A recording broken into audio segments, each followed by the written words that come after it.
Olá, bem-vindo a mais um vídeo. O vídeo de hoje eu vou estar comentando sobre a relato da criação. Um amigo, né, o Gomes, me mandou um artigo. Ele falou assim: Adolfo, lê esse artigo. E me mandou semana passada. E eu falei: quer saber? Só que com a correria, ele corre para cá, corre para lá, eu não consegui ler. E hoje, como eu não fui trabalhar por causa da chuva, eu acabei conseguindo ler esse artigo, 22 páginas. 22 páginas, bem simplesinho. Falou: Adolfo, lê esse negócio, depois me fala. Depois 2 dias ele me cobrou: Adolfo, lê, depois você me fala. Então, eu vou ler, cara. Lê esse negócio, depois me fala. Eu comecei a ler e tal. Algumas coisas eu já conhecia, como é um artigo voltado para o Antigo Testamento, a gente acaba não tendo muita ligação, né, no meu caso, né? Só que eu fui ler a questão da literatura. Até mandei o artigo para um outro amigo, né, o Thiago Santana, do canal Hebraico Estudos da Bíblia Judaica, né? E Judaísmo. E legal, né? Pá, aí eu peguei o artigo e comecei a ler. E eu já cheguei na terceira página, eu achei muito interessante. Muito interessante. É claro que eles estão partindo do ponto de vista histórico-crítico, né? De que não foi Moisés que fez a Bíblia e tal. Mas ele faz uma comparação muito interessante, que eu já tinha ouvido isso num comentário da Escola Sabatina, né? No Conexão Jovem. Não foi a Conexão Jovem, é um programa que passa sobre a lição da Escola Sabatina, que eles colocam sobre toda sexta-feira, né? Lições, não é lições da Bíblia, é um outro que só tem jovens. Lições da Bíblia só vão os pastores lá. E aí é interessante que coloca assim, ó, olha aqui a página 3 que diz do artigo. Logo de início o relato sacerdotal, vou traduzir aqui relato sacerdotal como relato bíblico. Logo de início o relato bíblico repreende Enumelish, rejeitando as pretensões da cultura babilônica, quando proclama que foi Elohim, Deus de Israel, que criou os céus e a terra. Se foi Elohim, então não foi Marduk, herói da epopeia babilônica. Com certeza, essa proclamação tem um não sei que de orgulhoso e zombador, como se fosse óbvio e ridículo as pretensões babilônicas. Em Gênesis 1:2, o relato sacerdotal nos diz que a terra estava sem forma e vazia. Por um lado, o relato bíblico afigura-se o caos primordial, mas quero sugerir, no mesmo espírito brincalhão, exibido pelo relato bíblico, como, num certo sentido, o relato bíblico está se referindo ao caos religioso e social que os israelitas viam na Babilônia. Isto é o relato bíblico, dá a entender que a cultura babilônica, do qual eles gostavam, não é tão diferente da desordem primeira. Trata-se de uma boa piada. Para dizer desordem, o relato bíblico utiliza as palavras hebraicas tohu e vavohu. Tohu e vavohu, sem forma e vazia, que talvez sejam deuses ugaríticos conhecidos por serem bêbados. Em todo caso, é evidente o relato bíblico quer nos dizer que a terra, tanto a primeva como a babilônica, ficavam sob o controle dos deuses, insignificantes, irresponsáveis, provavelmente imundos. Além disso, o relato bíblico afirma que a escuridão estava sob a face das profundezas. Aqui, torna-se útil sabermos, primeiramente, que nas religiões do Antigo Oriente Médio, a escuridão era considerada o próprio ser da sedutora e perigosa deusa Leilá.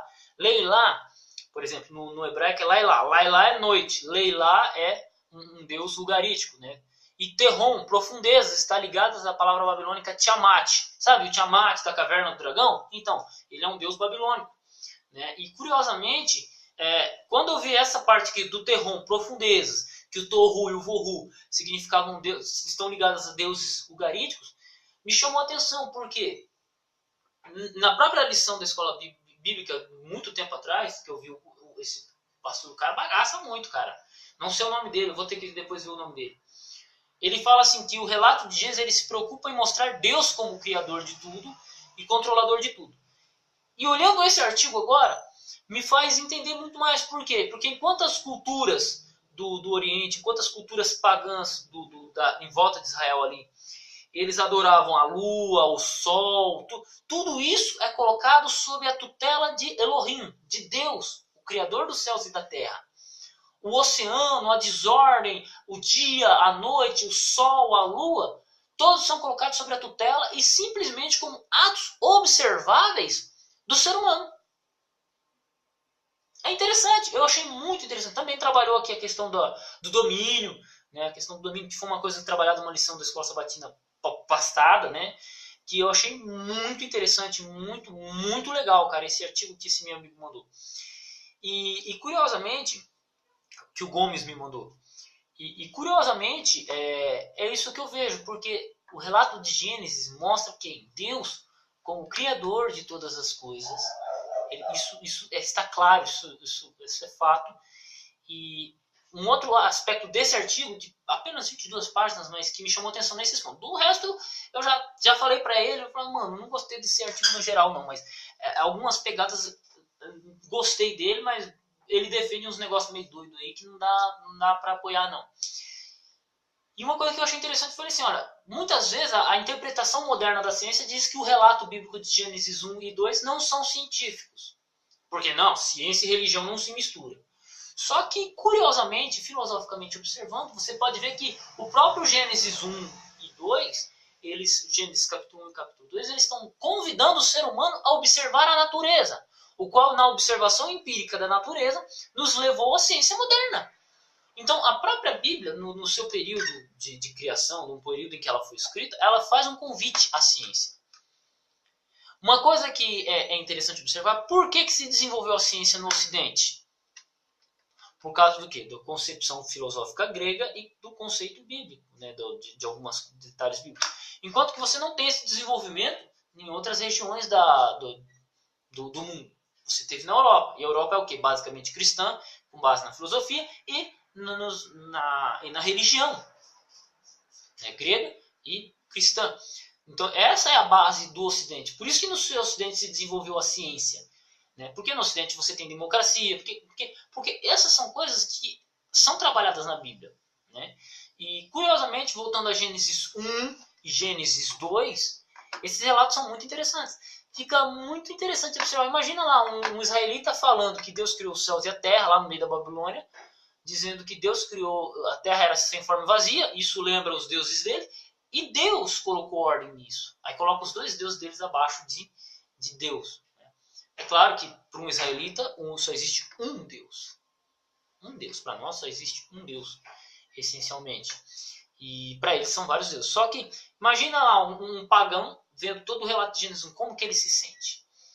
Então eu achei muito interessante. Né? E até o termo Terron utilizado ali, fazendo uma breve... Não que a palavra Terron signifique Tiamat, mas a palavra Terron é uma palavra sempre ligada a Tiamat. Igual nazismo e Hitler. Socialismo e fome. São essas coisas, né? Socialismo e ditadura. São coisas muito ligadas. Então, a palavra Terron, ela é ligada ao deus Tiamat, que é da mitologia babilônica. E eu falei, cara, então, o próprio relato bíblico mastiga ou ele está relatando de uma forma diferente aquilo que os babilônicos acreditavam. Né? É claro que com essa leitura, o artigo continua e tal, mas são pontos interessantes. Gênesis 1 fala uma coisa óbvia. Deus é o Criador, Deus é o soberano. Né? E por aí se prossegue. Né? Gomes, agradeço aí Agradeço sinceramente pela insistência de eu ler esse artigo. Né? Na verdade, o nome do artigo é... Deixa eu ver aqui. Deixa eu voltar na página 1 aqui. Gênesis 1, de 1 a 2, 4a. Uma interpretação literária de Robert A. Butterfield. Na verdade, ele segue um pouco... A parte do artigo que eu não gostei foi a questão que ele segue a questão da libertação. Quando ele começa a citar alguns dados históricos, eu achei interessante. Mas quando ele começa a fazer essas ligações para uma visão mais social, eu já não gostei muito. Não bateu, cara. Não bateu assim com o que deve ser interpretado. Já puxou a sardinha para o lado dele.